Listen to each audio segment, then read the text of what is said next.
Well, can you believe it, friends? Once again, it is time for another electrifying episode of V8 Radio, Kevin. Ooh, electrifying. Possibly some foreshadowing there, my friends. Perhaps, maybe. That is a definite maybe. Yeah. I'm your host, Kevin Ostie. This is V8 Radio. I'm joined, as always, by our esteemed co-host, Mr. Mike Q-Ball Clark. And I think we've used that adjective before, but it fits in this episode, so I'm recycling it. It's good for Mother Earth.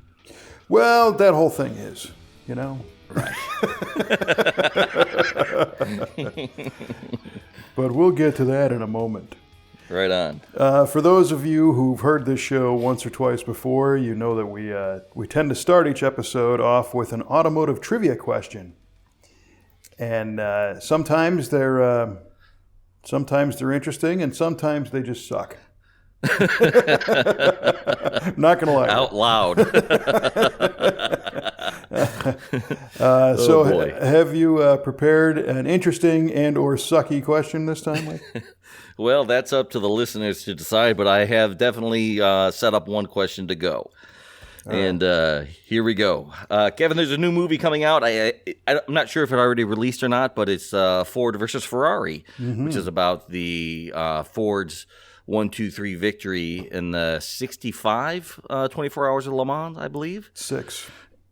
66, excuse me. Thank you. That wasn't the trivia question. Did I win? Man. But, and Ford won with the GT40. But, Kevin, I ask you, what does the 40 mean in GT40? Aha. That is a great question. Well, the GT40 is it's a very aerodynamic, low-slung race car. And the 40 actually refers to the height of the roof is 40 inches off the ground.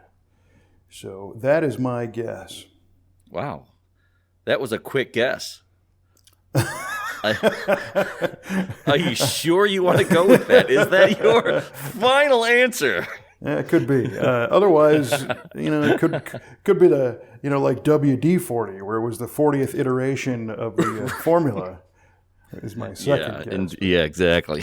I'll stick to Okay, so Kevin says 40 inches high at the roofline. Okay. Yes, yeah. Duly noted. Okay, well, keeping with that like ultra-high pinnacle of Ford performance, as you referenced in your question, I've got something that is of a similar ilk. Okay. And that is, in 1970, how many Ford Mavericks were produced? Oh, God damn.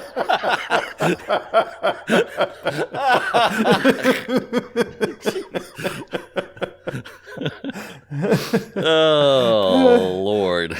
We're about to have some technical difficulties, my man. Oh, Lord. How many I Ford figured Mavericks? it was time to get back into some really ultra-trivial minutia BS. Right on. There you go. Okay. 1970, the Ford Maverick. Yeah, so that was Ford first year for the Maverick. Yeah, they made them from 70 to 77 here in the States. I guess production continued in Central and South America until about 79. There's a lot of stupid trivia questions about Mavericks, believe it or not.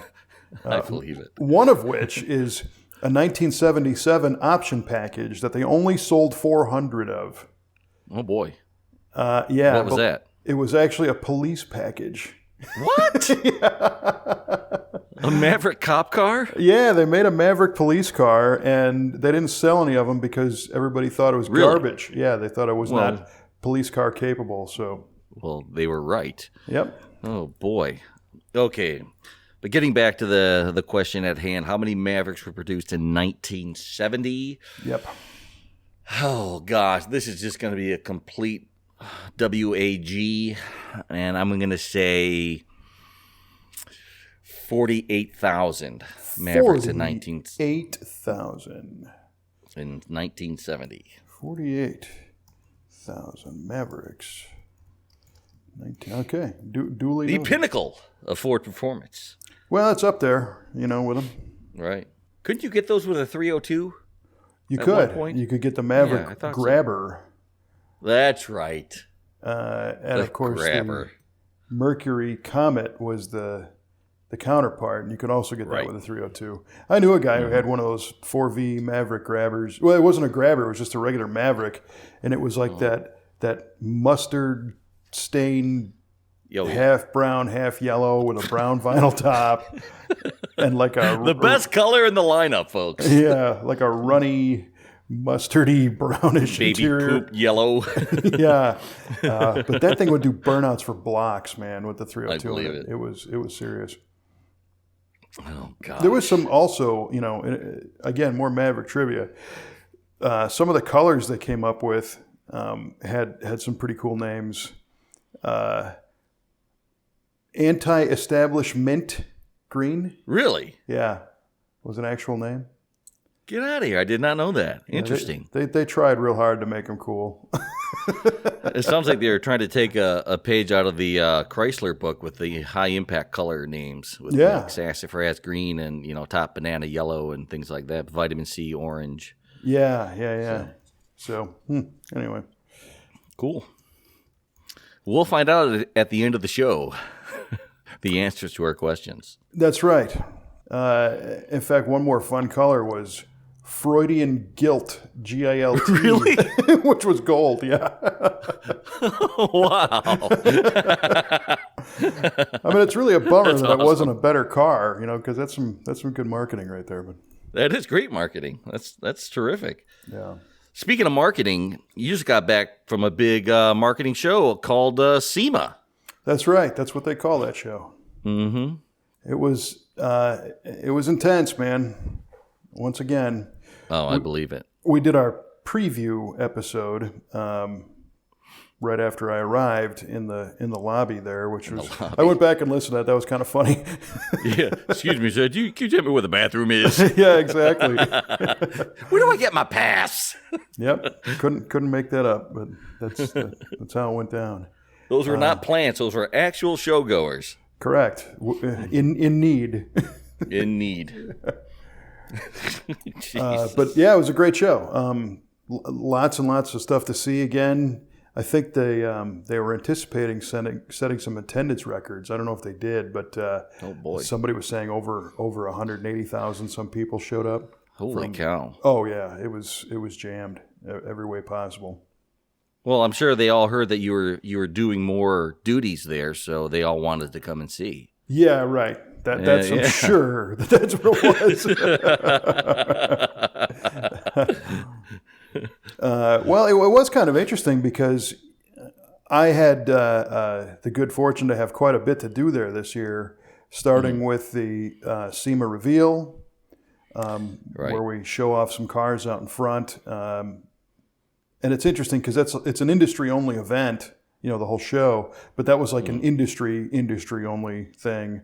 Really? Because that's before the show actually opens. So usually true. the only people that are there are exhibitors that are done setting up their displays because SEMA feeds all those people, and it's kind of a nice little thank you party. And media is also there. So that was Monday night, and then Tuesday through Friday, I hosted the SEMA Central Stage again this year, and I had some help this time, which was nice. A very nice gal named Lorette Nicole, who does a lot of announcing for Formula Drift and Nitro Circus. Right on, cool. She was available to do some tag team stuff, so if I had to jump off, she stepped in and did some interviews, and she was very nice to work with, very cool. Cool. And then Tuesday morning was the New Products Awards breakfast. And then Thursday was the SEMA banquet. And then Friday afternoon was the SEMA cruise. And, that's a lot of me doing what I do. So I was kind of concerned. I'm like, I'm here all week at this thing. You don't want to be a detractor from this event. People are walking by going, oh, sure, here's that guy again. Can't get away from this guy. Exactly, This ball, he keeps clapping for himself. I don't know what his deal That's is. it. Dude continues to clap for self. Clap for self. But what was interesting is that there was certainly a whole bunch of people that never saw anything that I did, which gives you an idea of the scope of this thing. But also, if somebody was walking through the grand lobby to get into the show, chances are they weren't at the reveal, and they might not have been at the cruise, and they might not have been at the breakfast or at the banquet. So even with that many, venues that I was working in, thankfully I was still like way underexposed, which is good. Okay, good. It just means more that you can do next year. Well, and I know that sounds kind of strange because it's like, a real performer is like, give me the biggest audience I can get, and get everybody around. But, I honestly think that there's far too much of you can get far too much of something. So let's, be kind of scattered around here and there and have a little bit of a part to play in the show without being way too much. So my fears did not come true. So that's good. Right. That is good. But I'm sure you did get a good amount of exposure. Just being at the SEMA Central stage, you have a ton of people passing by there, and they can't help but see you because you're elevated, and you're talking over loudspeakers, and they can hear you, and they can't help but take notice. So I'm sure you get quite a bit of exposure. I would say mostly from that, just throughout the week. Yeah, I mean, certainly people coming by, walking through, and like you're saying, they project us up on the wall on, two different giant projected screens, and it is a little hard to escape. The good thing there is that I had some great guests. Cool. So we kicked it off with Jay Leno again, and he was great to talk to, and then eventually had time with Richard Petty, chatting about the Victory Junction charity that his family runs, which was super cool. Sure. And that is something that is super important to him and his family. It's not just putting the Petty name on something that already exists. I mean, they created that charity, and it's all about giving kids the opportunity that have disabilities. If they're sick or they got a broken bone or they got something more serious. It's hard to take a kid in a wheelchair to an amusement park. They're just not set up for them. So the Victory Junction camps, they're either a week or 2 weeks long, and you can bring anybody there, no matter what they've got, and then they can participate in all kinds of activities and do fun stuff that's designed to accommodate them. So it's very cool. That is very cool. I'm glad they do that. Like you said, it is difficult for somebody with special needs to get out and do fun stuff, and it's great that they provide a venue for that to happen. So good for them. So that was really cool, and then a whole bunch of other industry people. I got to spend time with Peter Brock, which was just way over the top. Nice. Yeah, and you mentioned the Ford versus Ferrari film that's out now. Peter Brock, of course, worked for Shelby and actually designed the Daytona coupe Cobra. Oh, really? Yeah, that was his baby. Yeah. So Peter was a designer who worked for General Motors originally, and he worked on the Corvette that eventually became the split window design in the late 50s. Yeah, and then he left Chevrolet and moved to Ford, actually to Shelby, and designed all kinds of, the Cobra race cars, and then the Daytona Cobra coupe.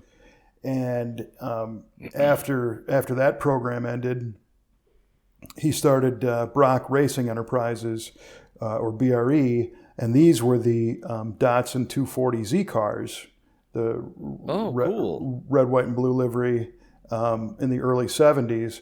And Brock is not only a designer, but he's also a racer, so he understands both sides, And it was kind of funny because a story that I never knew is I remember seeing the 240Zs, but I also remember seeing the Brock Datsun 510s, the boxy, unaerodynamic, race cars. And even today, people talk about what great race cars 510s can be. Well, that didn't exist until Brock had an idea, and he went to Datsun, Nissan, and he said, look, we're kind of cleaning house with this 240Z. We're beating, Alpha, and we're beating, all these European car companies. because it's a real slick little race car, that we're able to make. He said, but what would be pretty neat is if we raced one of your 510 sedans, because that would tell people that are buying cars that these little boxy Japanese cars are actually good cars. Because he said in the early 70s, the Japanese market, those cars were looked at as junk, by American auto buyers. So Datsun went for it and gave them some latitude, and he put the 510 race cars together and just cleaned house, So now they're beating Alfa Romeo again, and Fiat, and oh man, British cars and German cars and Italian cars.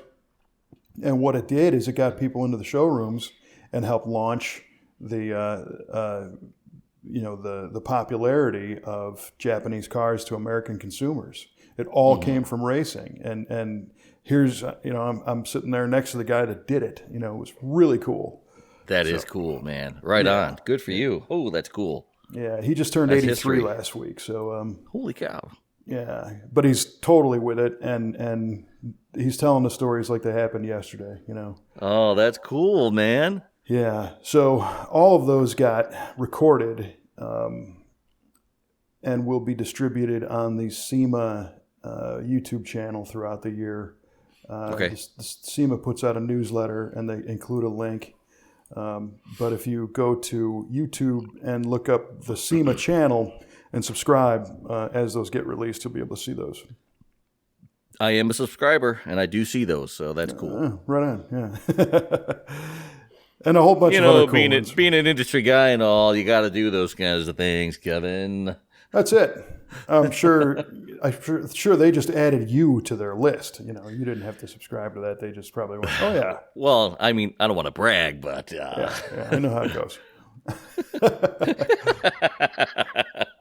Oh, good Lord. Yeah, so that was really, really neat. And then, got to hang out with a bunch of, SEMA guys and other media people, Freiberger and then Finnegan and to the list. I don't know. I published a list on my Facebook page. I think there's probably 35 or 40 different people. So right on, man.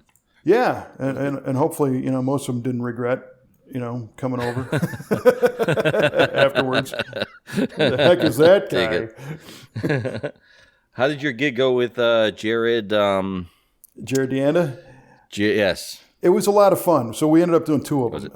We both did the New Products Awards breakfast, and then we did the SEMA banquet.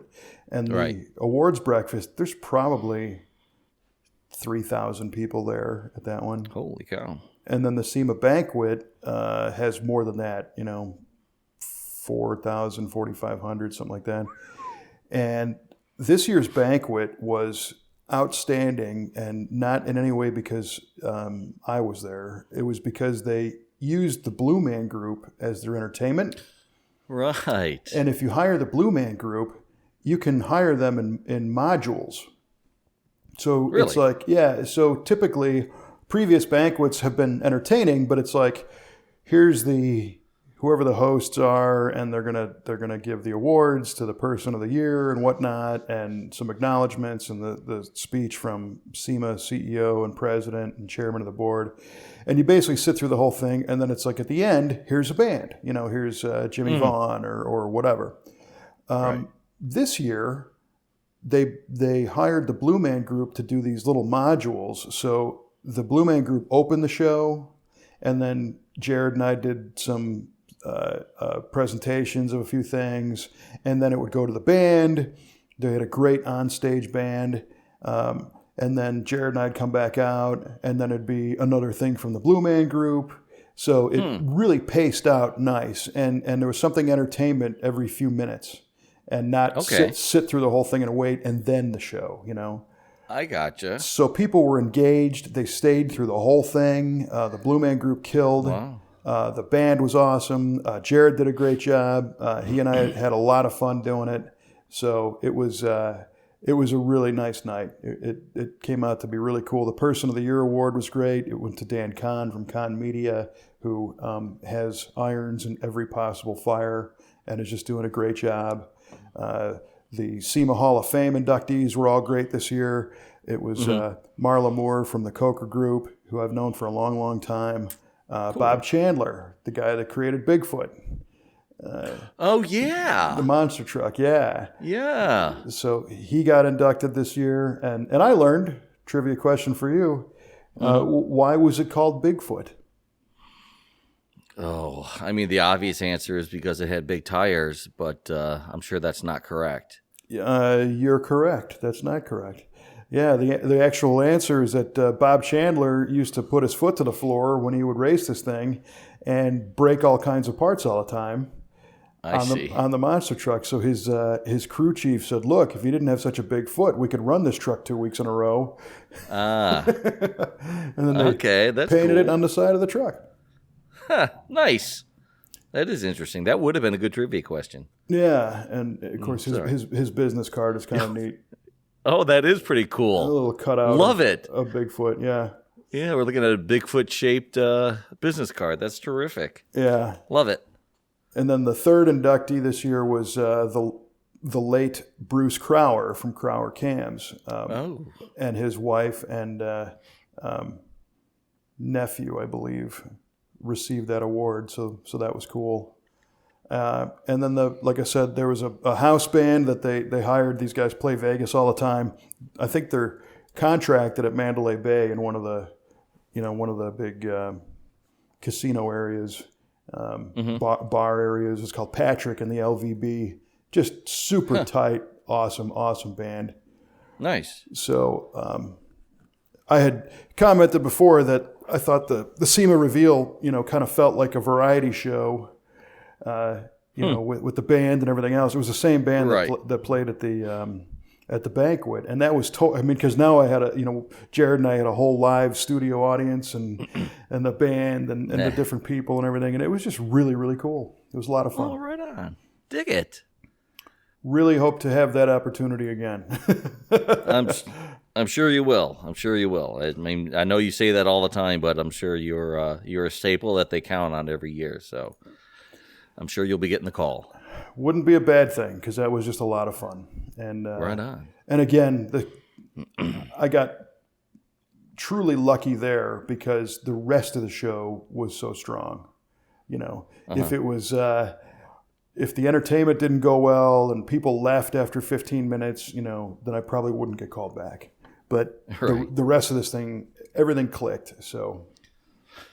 Very cool. That's cool. That's cool that myself as well as the rest of our listeners get to have a good kind of inside look into parts of SEMA that we really typically don't get to hear about, from other YouTube channels that go to SEMA and they show different cars and maybe they interview one of the exhibitors, or a car owner or somebody who restored this car that's at a booth. But with you, we get to see get the nuts and bolts of what happens in the different events that go on throughout the week. So that's pretty neat. I'm glad we get that. Yeah, no, and it's interesting because you're right. I didn't even take any pictures of cars this year. Oh boy. Right, and the reason why is because everybody's out there taking pictures of cars. So because there's so much media coverage of the show and the cars and the parts, I didn't feel the need to frantically capture everything because everybody's doing it. So again, I kind of focused on a lot of the stuff that they hired me to do. But you're right, that does provide a different angle on this whole show. So dig it. How did the SEMA cruise go with all the lifted vehicles and stuff? Yeah, there was a lot of them. And I knew nothing. Yeah, well, the SEMA cruise was a lot of fun. And you and I talked before about how, my concern is that it's a rapid fire, totally random, dissension of 1,500 or 2,000 vehicles that you know nothing about. And to try to speak with any knowledge about it. So this year was different. The cruise route changed a little bit because they're doing some construction behind the South Hall, and they just had to move things a little bit. So the bleachers were set in such a way that Joe Sebergandio and I were definitely talking straight to the bleachers, and the cars would come in front of us, which was a little bit different from last time. So more contact with the audience. And we also had a better opportunity to be able to pull cars and trucks over to the side and chat with them. Okay. Cool, man. And the drivers. So it was far less of me trying to wing it and make stuff up going on, throughout the night. Because whenever I had something cool coming, we would pull the car or truck over and then just interview them, Perfect. Get it from the horse's mouth. That's terrific. That's right. So, and I tried to not play favorites. Of course, a lot of 60s muscle cars got stopped. but Go figure.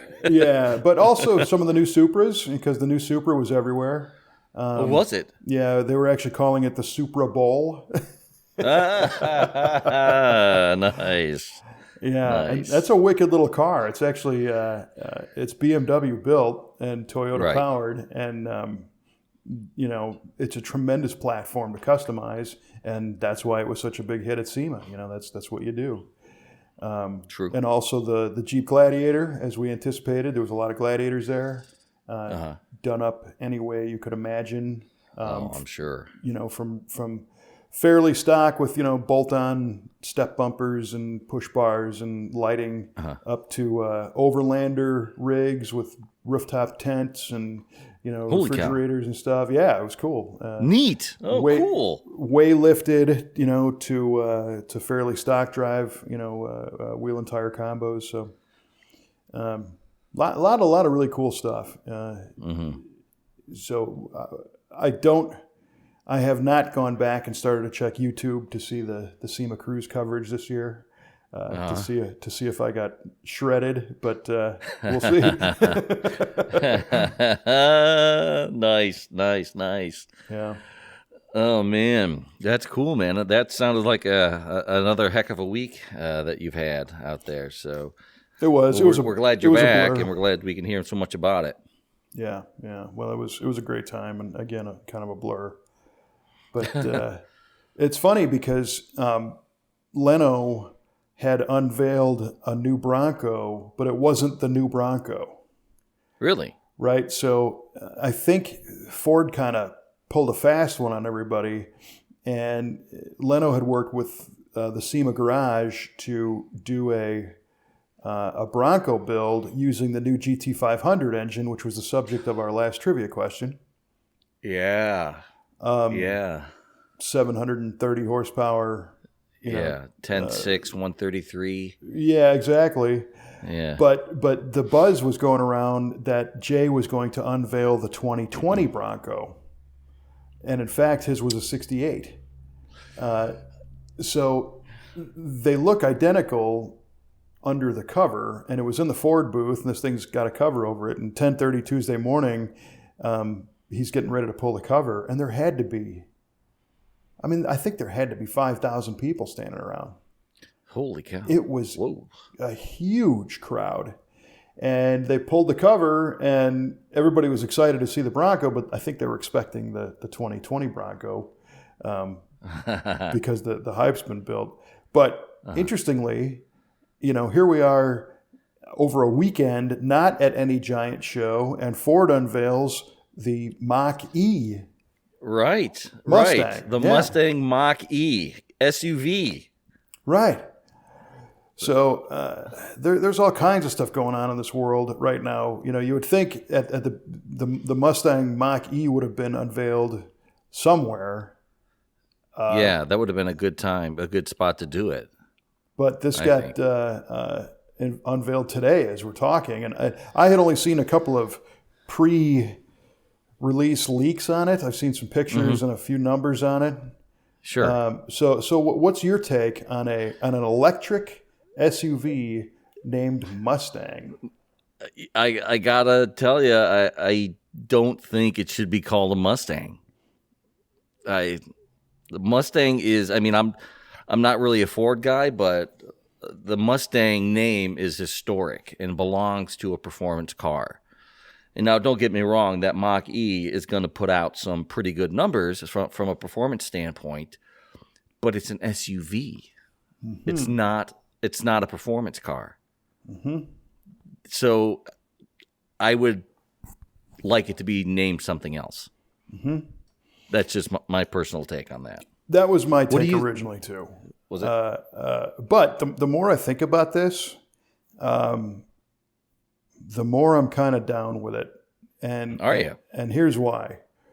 I think today we live in a different consumer world where a strong brand does not necessarily mean one product.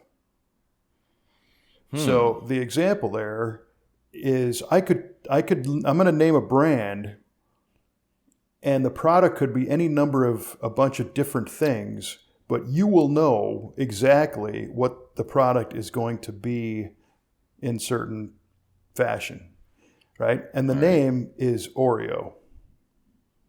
All right. So Oreo started off as a cookie, but now it's ice cream and it's drinks and it's other, frozen things. Sure. It's cakes and pies and all kinds of. But the one thing they have in common is that chocolate and cream flavoring. So the brand Oreo is extended to other things that are similar to its core, right? Yeah, I see your logic on that. And I think it all goes back to a cookie. It does. But if you go out and get one of the frozen ones, it's ice cream and chocolate and not the chocolate flavored cookie and the sugar cream. Mm-hmm. But it holds up. It still makes sense. So I think in the Ford world today, I think because they're getting away from making cars, first of all, they realize the strength of the Mustang name and brand. And it means, so what does it mean? And that's what they do today. They go, instead of saying Mustang is a descriptive thing of a two-door sports car, no. Mustang is an experience, right? So it's driving fast, enjoying the vehicle, enjoying the style of vehicle, the lifestyle that goes with it, possibly the accessories, the camaraderie, the community. And this new thing that they came out with can have all that. It's got a style, it's got a performance level, it's definitely going to have community among owners because they want to feel special about it. Sure. But where I think the real genius is, if Ford called this the e-Taurus or the Escapee, or that'd be a good one. Escapee, I love it. That's perfect. Oh, Point Ostie. Yeah, right.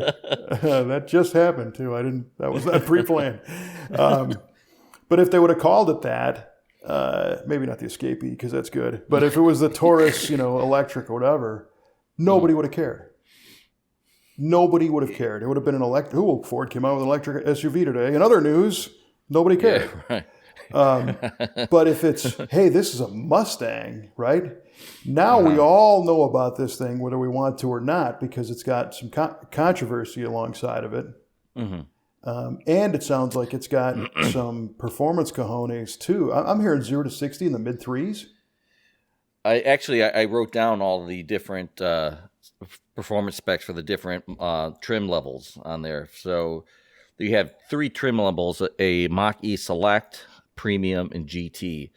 The Select and Premium will do 0 to 60 in the mid 5s. The GT will do it in mid 3s. Wow. Yeah, that's no joke. Right. So it's not. That's better performer than just about any Mustang you can buy. Yeah. Another thing that's noteworthy is the premium model. The range is said to be 300 miles. 300 miles. Which is pretty good. Yeah. Really good. I mean, that should alleviate a lot of range anxiety from electric vehicle owners. Right. And yeah, that's a whole nother topic of the feasibility or practicality or whatever the true impact is on the earth and all the rest of it. Right. But so what do? They came up with a pretty sporty looking and definitely uniquely styled SUV. I guess it's an SUV. It's kind of a crossover. Yeah, it looks more of a crossover from the pictures I've seen. Maybe spy photos or kind of guesstimates of what it would look like. Yeah. I don't think I've seen an official Ford picture of it yet. But, having said all that, I do agree at the same time. It's like, well, that's definitely not a Mustang. Right. Not in the sense that we grew up with, that we know of a Mustang. Right. But maybe younger kids now will view that as a Mustang as they become of age to drive. Well, I guess the question is, do the buyers care? Does the next generation or the current generation, do they hear the name Mustang and envision a 64 and a half or a 69? Because they didn't grow up with that. They don't know what that is. Right. That's true. I mean, I get what you're saying, that the term Mustang is more than just a car. It is a brand. It is, a quote state of mind, I guess, or whatever you want to say about it. But I see your point as far as why they would possibly name it that. So I get it. I still don't agree with it, but I get it. Yeah. No, I mean, that's kind of where I'm at too. I mean, I understand. And again, the brilliance of calling it that just to create such a buzz. There wouldn't be any kind of a buzz if it was, You're right. It is a brilliant marketing move to get attention to it. And it was very risky. And something else that I'm noticing that I'm not really happy about is, in certain media anyway, there seems to be a little bit of a pushback against nostalgia. And where I'm going with that is, you see comments on Facebook and the young kids always saying, "Okay, boomer," I have seen that lately. Right? Yeah. Yeah. So there's always, going after the youth market and old isn't cool and all that. And I just think that maybe this iteration of the Mustang is trying to capitalize on that and maybe split away a little bit from what the Mustang was, because in certain circles, maybe that's just not cool just because it's old, even though we all know the truth, That's right, man. That's right. You kids don't know what cool is. Yeah, I mean, the market that these retro designs were going after, those people are kind of moving outside of the prime demographic to buy. So I guess you're right to try to stay ahead of that and start marketing to the next up and comers and those people who are now of prime buying age right now. So they might know what they're doing over there at Ford. I think so, and right now, especially again with the Ford versus Ferrari movie hitting the screens, their name is absolutely everywhere. It is. You're right. And then the Mach that could be a good driving cruise movie for next summer. Yeah, I'm really looking forward to seeing it. I had seen, I knew the story quite well, and I had seen the 24-Hour War, which is a documentary on that event, which I recommend to everybody. That was just awesome because it's all the actual people in their own words, right? Telling the story of how all that went down. I just haven't had the time. Well, the film came out as we record this, technically yesterday, I guess, or the day before. And I've been a little busy, so I have not been able to see that yet. You've been a little busy. You have, tomorrow you are jetting off to the Eastern Hemisphere, out to Saudi Arabia to partake in the Global Auto Salon in Riyadh. Yeah, it's coming fast. Right, as guests of Bonnier and the General Entertainment Authority of the Kingdom of Saudi Arabia, we talked about that show a couple episodes ago. But the big show happens, and so as we speak, there are over 250 companies from the U.S. representatives all flying over there. The way they handled this show so far has been totally unique in the sense that we have a booth there, V8 Speed and Resto, and it's already built, and it's done, just waiting for us to show up, and we didn't have to do any of it. How cool is that? That's awesome. Yeah, that's terrific, man. And the thing that I'm trying to get my mind around is that this coming weekend we're going to have two, really high-end cars on national level shows on two continents. because you'll be with the rest of Right. our team at the Muscle Car and Corvette Nationals in Chicago with Right. the 67 GTO. Mm-hmm. Yeah. Boy, I'm looking forward to that, baby. Yeah. Well, That car is nice. it's just so much, you know. So for me to manage SEMA, getting that GTO finished, getting the crew figured out, you know, and making sure that they're equipped with transport and hotel and all that stuff. I'm not worried about the crew getting there and handling the car and representing. I mean, they're better than I am and all that, so that's all good. And then your involvement with the McCacken show, doing some unveilings and shooting some videos and interviews and trying to get you everything you need. Meanwhile, trying to get this thing going on the other side of the world. Yeah. It's been super exciting. That's a hell of a word for that. Yeah. Exciting. Yeah. It really is, you know. And then right after is going to be the PRI show, and we got some new cars. We got 2 new cars that came in Friday, and I got a bunch others lined up that I'm, you know, working on getting in the shop. And if the Riyadh show goes well, who knows? We might have a new customer or 2 over there. We're showing the ZR9 Camaro, and I heard from its owner that it'll be on site tomorrow. So that's cool. It made it. Cool. Nice. Yeah. Good, man. Holy cow. And then, similar to the SEMA Central stage, I've got a stage in Riyadh with a bunch of interviews. And honestly, the only thing that I'm kind of concerned with at this point is that the schedule of getting the interviews, I was not in control of. So there is another group that's part of the show that is managing like a lot of the appearances by celebrities that need to be at this particular track at this time, and there's an autograph signing and a TV thing and blah blah blah. And our stage is part of that mix. But I have some holes to fill because some of these people didn't know their commitments yet and didn't know what everybody was supposed to be doing. So I see. My first day is totally booked, which is good. But then the hours on this show have been fluid, and now I think it goes from like 2 p.m. to almost 2 a.m. Oh, boy. Yeah. That's a long day, man. Oh, boy. 6 days in a row. I mean, SEMA's only 4. So, jeez. Yeah, Man. It's going to be something. What day does that show officially open? Thursday, the 21st of November is the opening day. Okay. So on the calendar, we fly over Monday, and we'll be there on Tuesday afternoon. And that gives me Wednesday to set up and work with our local Riyadh-based video crew that we hired. Okay. This is a whole list of guys I've never met. Oh, you know, boy. so Oh, jeez. but they've all been super nice, very, very cool to work Good. with so far. Good. And then we'll get that all figured out, and then we're on Thursday, and then throughout the day on Wednesday, Thursday, we plan on populating the rest of our stage schedule. You know, once everybody's there, you know, we can see them face to face and everything.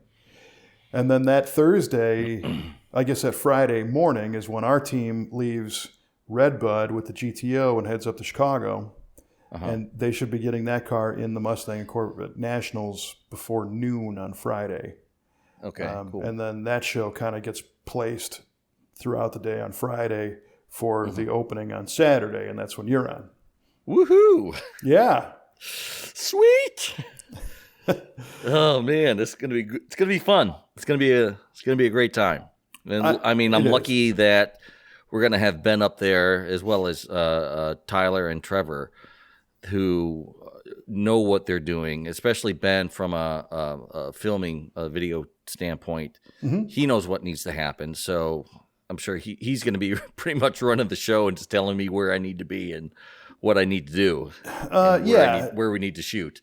To a certain degree. Good. I mean, the unveiling schedule is what it is. So you're on their schedule for that part of it. But Ben and I were talking, so we've got, and you've got the list. I think we got 7 or 8 cars picked out. Yes. And then an interview with Bob Ashton and a few other things. But Ben's like, he thinks it's going to be an easier year to capture the interviews. He's like, because we'll be able to walk more than 10 feet at a time without me getting stopped and getting distracted and talking to people about their cars. That is true. That is true. I remember that. It would take, well, it was like that at SEMA as well. You would walk 5 feet and you'd see somebody that you knew and they would talk to you for 10 minutes. Yeah. It would take you 3 hours just to get out of the stinking convention center when you're trying to leave. Right. And it's a wonderful problem because it's so cool to see everybody. Right. Because a lot of these people, the McCacken show, there's people I see once a year, and that's where you see them. Right. But when you're trying to get something done at the same time, it's a little challenging. So, you guys aren't going to be burdened by my nonsense. So I think you'll be able to get through and get the stuff done. But you know what that means is the following year, everybody's going to want to reunite with you, and you're going to be in the same boat. So. I don't think so. They're going to say, "Thank God you're back." I don't know Who about was that guy that you had in place? God, don't use him again. Yeah, I'm not so sure. So, you excited about that one? I think it's going to be a great show. I am nervous and I am excited, more excited than anything else. So yeah. Actually, I was talking with our friend Paul yesterday. He was looking for a 19 millimeter crowfoot wrench, and he called me up on the phone. He was doing some work at home, and we were talking about the McCacken show. He's like, you're gonna be fine. Just say what Ostie says. Nobody cares. And you'll be fine. Exactly. Nobody cares. Nobody cares what I say, that's for sure. It's all about the cars. I'm like, hey, you know what? That really helped me. I'm going to really think about it that way. It's going to be great now. Well, I mean, again, going back to Gray Baskerville at Hot Rod, and he always said, you write a magazine article, it's not about yourself, it's about the guy who built the car or the part or the company or whatever. So the McCacken show is purely about those people that brought those cars out and how special those cars really are. And you're just kind of a catalyst to get those stories out. So, yeah, no, that's perfect. That's the right way to think about it. Yeah, I think you're going to do great. And I'm really going to miss that event because that one is it's just so cool. Well, we talked about this, but I really hope we're able to kind of do some kind of live simulcast kind of thing between us at those two shows, and we at McCacken can see what's going on there at SEMA at the Riyadh show, and people at the Riyadh show can see what goes on here in Chicago. That's the goal. So I think we're going to be 9 hours ahead of you. Okay. So, but it sounds like the show is going deep into the night. Well, if it goes 2 p.m. to 2 a.m., then we're going to be great. Yeah, you will. You might be cashed out by the time I'm fresh, but we'll take that as we get it. Right. So I think what I'm going to try and do there is in Europe and in Asia and the Middle East, they use that WhatsApp app. Messenger thing, which is a free video conference thing on the phones. So I think we'll be able to dial in and video chat, hopefully between the two. So I don't know what time. I think our video crew is contracted for 10 hours a day over there. So they're not going to be there till 2 a.m. So I'm sure, we'll be ready to jump off at, 10 or 11 or something. And that puts you at lunchtime, so that could work out pretty well on Saturday. Yeah. And Sunday. It should be cool. I tell you, our friend Pete McGilvery put out that video of the event, of the venue being set up. And I couldn't get over the sheer size that event is covering, the physical size of those tents and the whole layout. Yeah. The guy he was filming, going through everything. Unbelievable how big that show is going to be. It's massive. I think it's 3 million square feet. Gee, golly. Yeah. It's what an enormous undertaking. Yeah. It is. And the rundown, so the tickets finally came out yesterday. So if you want to buy a ticket, and it says what is all there. It's the monster truck ring for Monster Jam. It's the full-size Hot Wheels loop where an actual car is going to be doing the loops.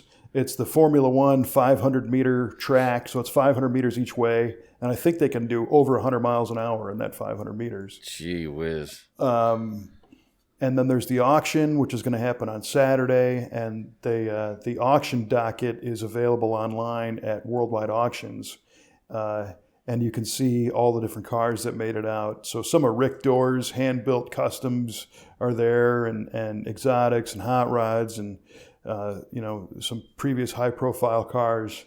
Ring Brothers are unveiling a car there, I think. I think they're doing another Blazer. Cool. K-Series. So you got all that stuff. And then you've got, it's funny, I said the K-Series, and my phone woke up and thought I said, "Hey Siri." Interesting. Nice. And then there's a bunch of artists that are on display, and of course the other 248 American vendors, everyone from Roush and Magnaflow and Borla and Speed Tech, and just companies that we all know and love. And we're really looking forward to that bit of camaraderie from the American companies that are going over. Because this is now going to be a shared experience. Our industry's pretty tight to start with, so it'll be neat to have that. Yeah. But the other thing I'm really looking forward to is gauging the response and the enthusiasm of people in the Middle East and how they like this stuff. I really hope they embrace it. I really do. This has been quite a massive undertaking on the government's part, and I really hope it pays off for them. And I hope it pays off for you as well as the whole auto industry, the aftermarket industry in general. I can't see it not. I mean, we've already talked to some other individuals that have performance shops over there. There's a couple of these people have 3 and 4 locations of performance shops, and they're doing like modifications on import cars and Jeeps and import to us, but like Japanese and German cars. And the Dodge, Charger Challengers are super popular over there. Late model Camaros are real big. And I've learned a little bit about the laws. You cannot import a vehicle into Saudi that's older than 5 years. Really? Unless it's a classic, and there's a separate definition for classic cars. But wow, they're trying to guard their land from other countries dumping 10-year-old, auction cars. I gotcha. And having junk all over the roads, So you see that in certain countries where American used cars get devalued, and you got like a 15-year-old, Chevy Cavalier or something. It's not worth anything here on the street unless it's somebody's super basic transportation.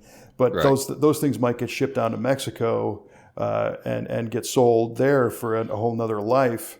But I gotcha. They come with their environmental impact, and they come with their maintenance and all the rest that goes with it. And there's definitely a market for them in certain countries because there is. But apparently the Saudis are trying to keep a lot of that older technology off the road. So I thought that was kind of interesting. Yeah, that is interesting. I had no clue, no idea. Yeah. And I think there's a 15% import duty on anything you bring in, which is a little different from some countries where you're taxed on the vehicle based on the year of manufacture.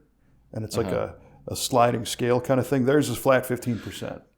So at the end of the day, what that tells us is that if somebody wants a 69 Camaro, it's going to get taxed 15% of its value no matter what.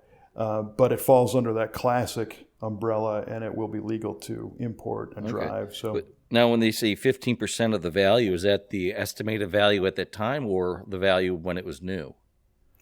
I can't even imagine. I only think it's like if there's some sort of a receipt, or a purchase history or a registration, or I don't know how they handle all that. But I got you. Yeah, that's weird. But 5 years old and newer only. That's crazy, huh? Right. So that I means guess that's you couldn't bring a 2011 Corvette over. Yeah, you couldn't. Right? Unless it falls under some kind of special, performance. Special use or something, maybe a cool performance car. Maybe they'd have to inspect it, make sure it's not a pile or something before right. they'd let it in. So, well, cool, man. Yeah, it's gonna be a heck of a time for you. Yeah, these are things we're trying to learn, and hopefully, like you said, it'd be great to build some cool cars for people over there. So we'll see. Amen. All right. Well, we've kept our friends waiting long enough because they're all dying to hear the answer to our 2 trivia questions. And of course. Why don't you go first? What was your question? Okay. I asked you with the Ford GT40 what the 40 represented. And you so deftly stated that it was the height of the roof of said automobile. And I gave you an out to change your answer, and I really wish you would have, because you are absolutely right, Kevin. It was 40 inches at the windshield. So congratulations. Thank you. Kevin wins again. I had heard that before once. So there may or may not be one of those GT40s in the brothers collection. So there's maybe a little tease, nugget there, ladies and gentlemen. A tease. We'll see. Very nice. Very nice. Okay, my question to you was far more important, of course, and more relevant, and that was, how many Mavericks were made in 1970? Oh, man. Your guess was 48,000. Yes, that's correct. It's a pretty big number. Well, the truth was... Fork to crank them out. 578,914 Mavericks. You've got to be kidding me. 578,000. Isn't that unbelievable? Oh, that is unbelievable. What's even more unbelievable is that they're probably all rust right now. They're all dust in the wind. Yeah, and it almost eclipsed the launch of the Mustang. Get out of here, really? Yeah, the Mustang was 600 and some thousand. Oh, right. In 64 and a half. So it was an unbelievably popular car. And today we don't even notice. Well, my dad's dad had a Maverick. I remember it when I was a kid. There you go. Oh, yeah. Yeah, one of the 578,000. So we'll put that on your list of cars that if somebody gives you, you'd keep. Yeah. I got to tell you, I don't mind Mavericks. I do have a soft spot in my heart for them. See? Yeah. Maybe Ford should have called it the Maverick E, or maybe brought that back. Revive the Pinto name. That's what they should have done. That's it. I do have one more quick little shout out at the end here. So recently we talked about our friend Johan Olsson from Sweden, who was listening to the show, and he actually came to the States, but we missed him because too bad. Yeah, I was at SEMA and he had other travels to do. But he brought me this, and I'm going to hold it up and describe it. Okay. But see if you can see that. This is a police shirt. Yeah, a Swedish police button-down shirt, uniform shirt, short sleeve, which is very cool. Yeah, man. I must sound a lot smaller on this podcast.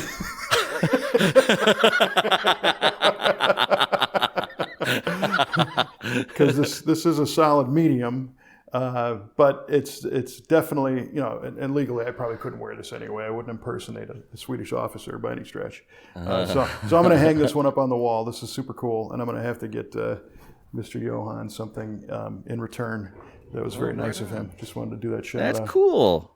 Thank you, Johan. Yeah. Pretty cool. Mine must be in the mail, right, Johan? It must be. Dang it. Must be. Must have got lost in the mail, Johan. That's funny. And I think we might be pronouncing his name incorrectly, because he did say something that we're using the German pronunciation, but I don't know what the difference would be. Is it Johan then? Yeah, if it's Johann, which to me is Johan, but it could be something else. Jan. I don't know. Okay. So my apologies. Maybe he can reply to the post on the V8 radio Facebook page, the phonetic pronunciation. Yes, right, exactly. All right. Well, very cool. So yeah, a ton going on. Looking forward to our next episode to catch up on Riyadh and McCacken and everything else. So this was fun. I appreciate it. Oh, you bet. Thank you. This was great. Yes. So thanks for making time in your busy, exciting schedule lately to get a show in. Well, without this conversation, we never would have coined the escapee. Escapee. That's trademarked for it, so you're going to have to cough over some Benjamins to use that. That's right. Well, and thanks to you for putting the actual list of where people can listen to our show now. So now I won't forget anything. If you got it, man. Subscribe on iTunes, Apple Podcasts, Spotify, TuneIn, Google Play, Stitcher Radio, iHeartRadio, Podchaser, of course, the v8radio.com website, and Facebook. Boom. How about that? Look at you. Look at you. Yeah, not from memory. That's why we have these helpers. That's it. All right, man. So for this was a great show. Appreciate the time. Thanks to everybody for always listening and being supportive. I did see a bunch of people at SEMA, believe it or not, that came up and said they listened to this podcast, and they. Is that right? Honest to God. Then they say hello, wow. And they dig it, and they appreciate what you do, so that's very cool. Oh, cool. Well, thank you, everyone from SEMA. Outstanding. I'm going to definitely make it next year to thank you personally. There you go. Yeah, maybe we'll put up a little... I'm envisioning, from Charlie Brown, like Lucy's psychiatric help stand or whatever it was. Psychiatric help, 5 cents. Yeah, right. A little wooden stand up for V8 Radio out front. Heck yeah. All right. Well, for V8 Radio, I'm Kevin Ostie and Mike Clark, and we're reminding you to keep the shiny side up, and we will talk to you next time on V8 Radio. Dig it.